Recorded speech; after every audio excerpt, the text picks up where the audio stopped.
I've got 2 rods today. I've made a couple adjustments to the bobber rig that I want to share with you. I also have an underwater camera I'm going to throw on the bobber rig later today. I'm also going to be trying some bass techniques I've been playing with in freshwater and try to apply them to saltwater here.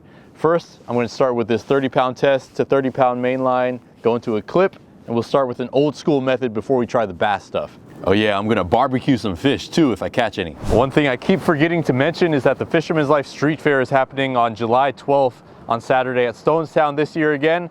Hope to see you guys there. Mark it on your calendars if you haven't been to one of those. It's always a great time. That's the rock I want to fish on. The tide is dropping for another hour and a half. It's 8:30. It'll be down to a negative 0.5 at 11. It's just a little bit too high right now. The waves are still crashing over, so I'm going to wait another hour or so before I hop on that rock. Now, as usual, going to look for a dry spot that hasn't been washed over for the last 20 minutes. And if I see any dry spots like these mussels here, I know that the waves aren't crashing over. Tide is always too high. Let's see how it feels. I don't know how long I'm going to have to let it sink. I don't know how deep it is. Oh, there's a seal right there. There he is, shallow, looking over here. Man, it's still sinking out there. Wow. So deep. Look at that seal just hanging out looking at me. I don't like you there, bro. Oh, man. First cast snagged. Oh, gosh. It's going to be tough today. Can't... Oh, man. Really tough. I can't get this out. No way.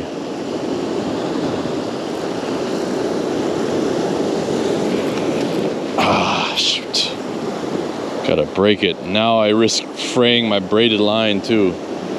All right, I'll break it. Hold the spool, walk back, and just break it. Dang it. Broke it. Hopefully I didn't lose too much line. All right, broke on the clip. I'll retie.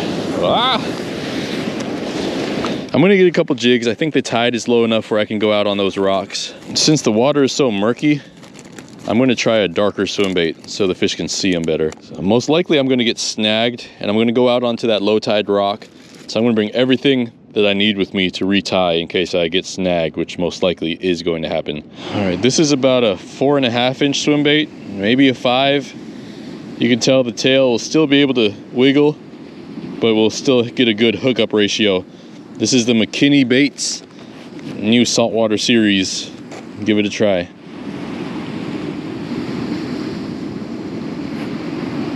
Little guy, that might work. All right, let's see if we can cross this danger zone in one piece. Really slippery stuff out here. Got to time it right.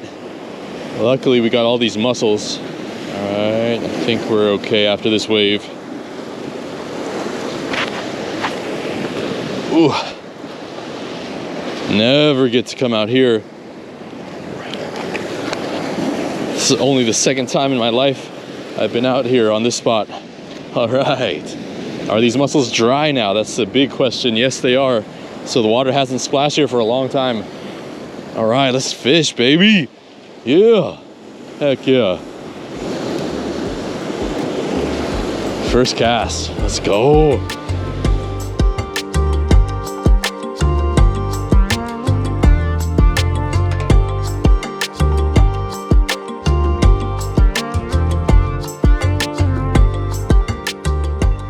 I don't think I'll be able to fish on that rock over there. The waves are just they're just too big.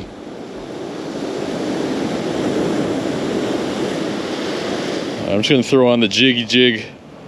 Try that out here for a little bit. I don't feel that safe out here, honestly. I'm just gonna do a few casts and then get back in.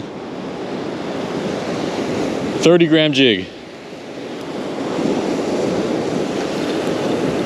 Cast it a mile though.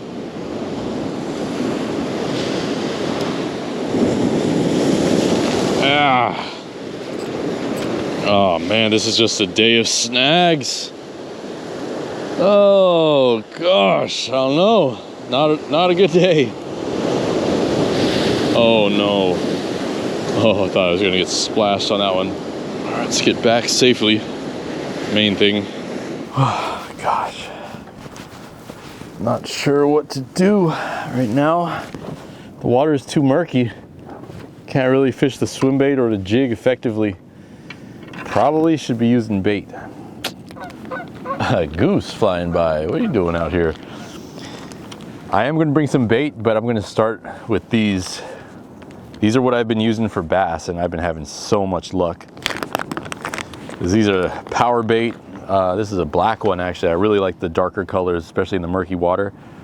Oh, I did bring O-rings. Oh, I forgot them in the car though. Dang it.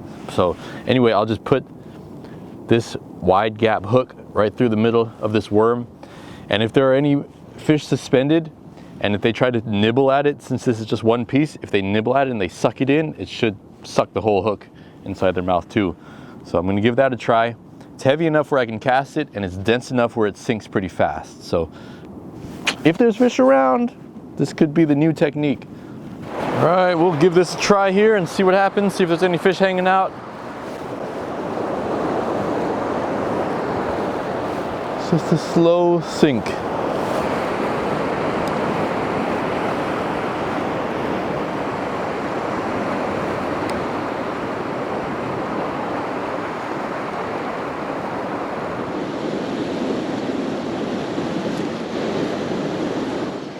Oh my God, I got one. I was not expecting to get one, but I got one. And it's a nice blue rockfish on the worm. Woo! Nice one. Wow, that worked. I almost wasn't expecting it to work, but it worked. And this is a good fish. Nice. First keeper, look, right through the nostril. All right, hey, we got a new technique, y'all. Let's go put him in the live well. Keep him alive. Wow, that's a really nice blue rockfish. Big one. See, I was going to bust out the bait, but if I could just catch him with this worm. Oh wow, it's starting to deteriorate already. I don't know if it's the salt water in this or what, but I'll just re-rig it and we'll start again. That's pretty cool. All right, that one came from right here, real shallow. This bait probably sinks at a rate of like 4 feet, maybe 2 feet a second. So covers a lot of ground, and I'm just jigging it. No weight at all. Oh, I like this method. Another thing you do, just cast out, let it sink for maybe 10 seconds, and just a slow retrieve while popping it back in. And if there's fish, they'll follow it, and you'll get them, man, you'll get them. I like this method a lot. You can almost let it sink down to the bottom, and then just a real slow retrieve with some jigs to make that worm pop, pop, pop, like bass fishing. And if you come across a school of them, oh man, it's on. I can tell you that right now from that one bite I just had.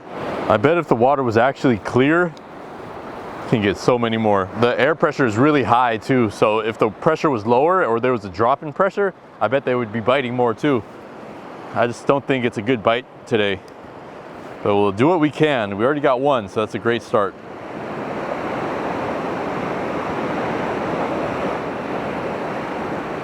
Oh, had one.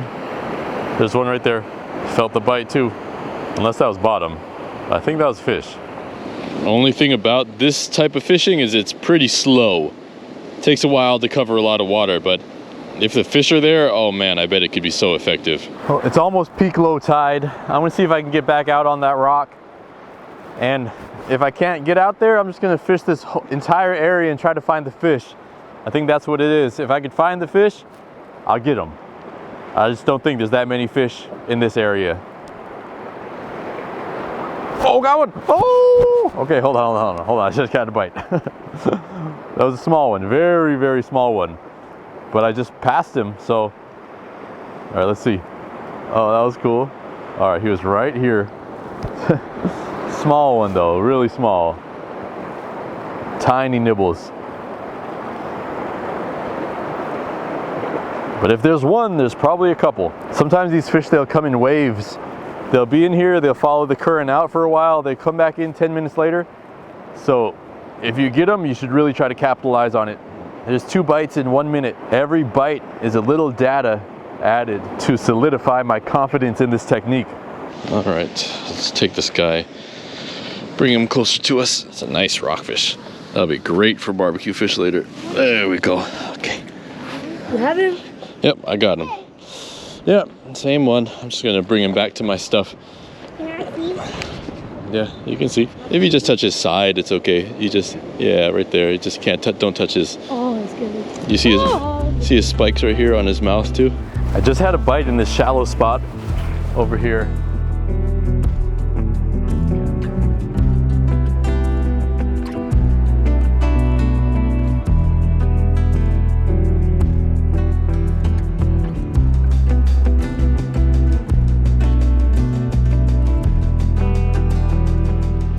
All right, it's been about an hour trying to fish this worm and not having any luck, so it's rough. I think I'm just gonna get some charcoals heated up and fish while those heat up. One more cast over here. Oh, there's a fish. That was a bite.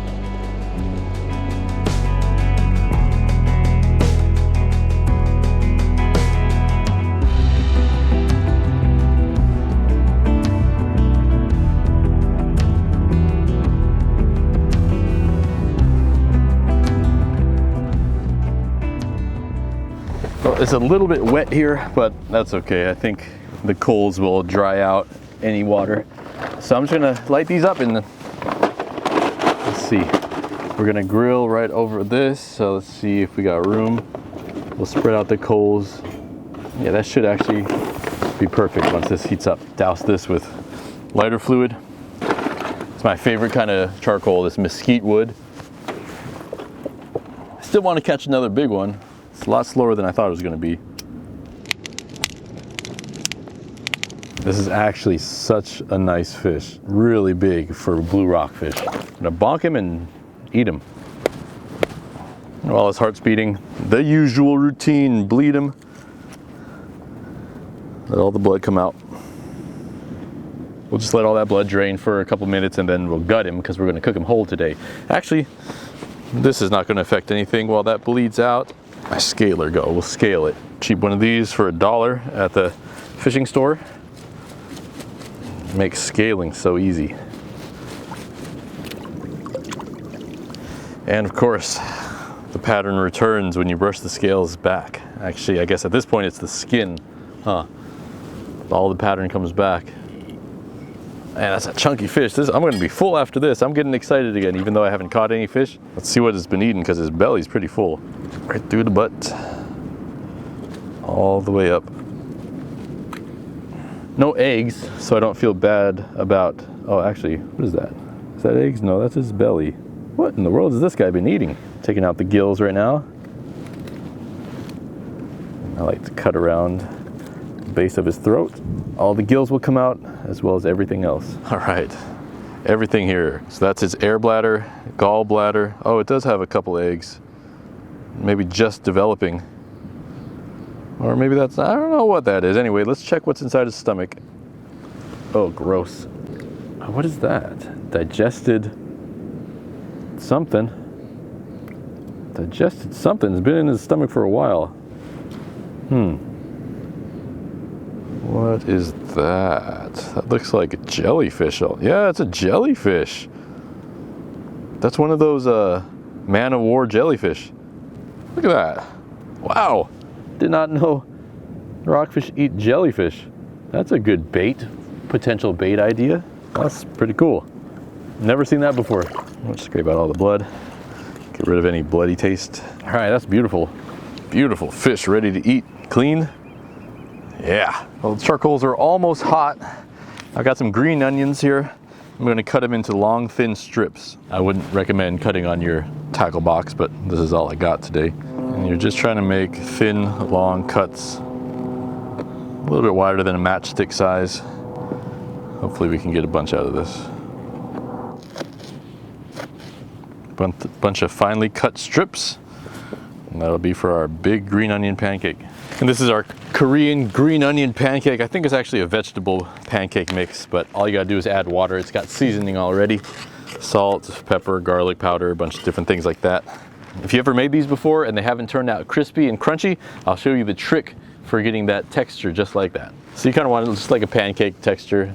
Kind of, maybe you can see that, but it's a little thick, but not too thick. I'm gonna cook the fish first. Oh, it's still twitching. I'll just score it a bunch of times just so it's a pretty big fish, just so it cooks down all the way to the middle. That should be good. We're gonna coat the fish in a little bit of avocado oil. Get it all up in there. And now, so the avocado oil doesn't wash all the seasoning away, now we'll season the fish a little bit. Salt and pepper. We'll throw our fish over the top.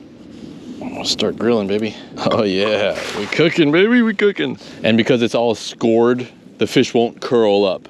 It'll like bend where it's scored, but it'll stay flat. It should, in theory at least.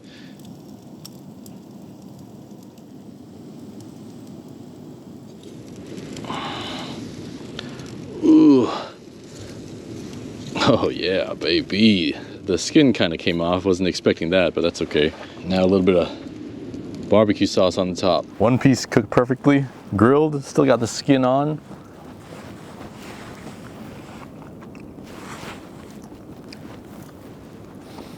I ate a spotted bass the other day, and I said if I was presented these two, rockfish from the ocean or bass, I wouldn't be able to tell the difference.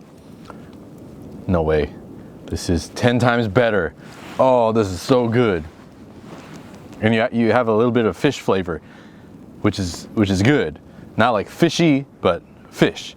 This side should be done. Hopefully I can flip it over and caramelize this barbecue sauce. Oh yeah, baby, that's done. Perfect. Oh, the tail is cooked too. Put a little barbecue sauce on here, and we'll let it caramelize. All right, now last thing, let's cook this pancake. Pour some oil in here. This is the secret. We're in the pancake mix.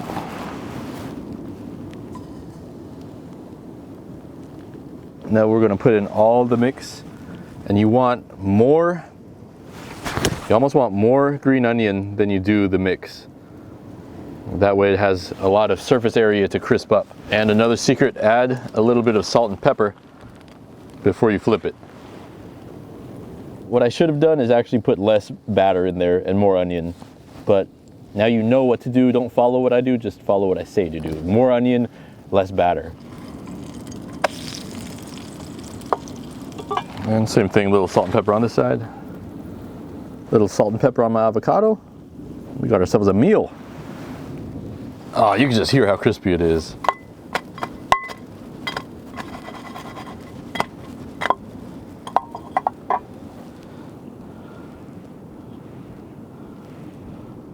Every time I come out here, I've been trying to have a full meal, and this is more than a full meal. Let's see how crispy this is. I might have to take a nap after this one. If I did have some of Outdoor Chef Life's kelp chili crisp, that would be really good with this too.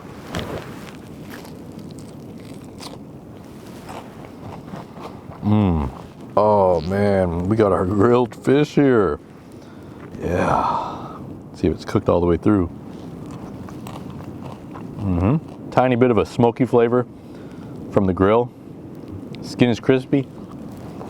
Top bones come right out.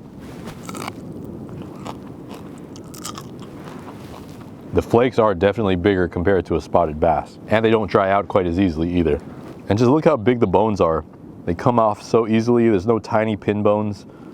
It's a really easy fish to eat and really enjoyable too. Almost everything wasn't in my favorites today besides the swell and the wind. Those are pretty good. The tide was pretty good too, although you could say high tide is better for fishing. It was really murky. Still managed to pull out one nice blue rockfish, and it provided me this entire meal. So really thankful. And now I'm gonna come back here on a day where the water is clear. The clarity is like 30 feet. I'll be able to cast out that worm, and I bet I could get 5, 6, maybe even a limit of blacks and blues, which is the main target when you come out here. Lingcod, cabs, blacks and blues are what's going to get you closest to that limit from shore. I'm headed back to the Bay Area after this to pick up my kayak, and then I'm going to be searching for some kokanee in New Melones.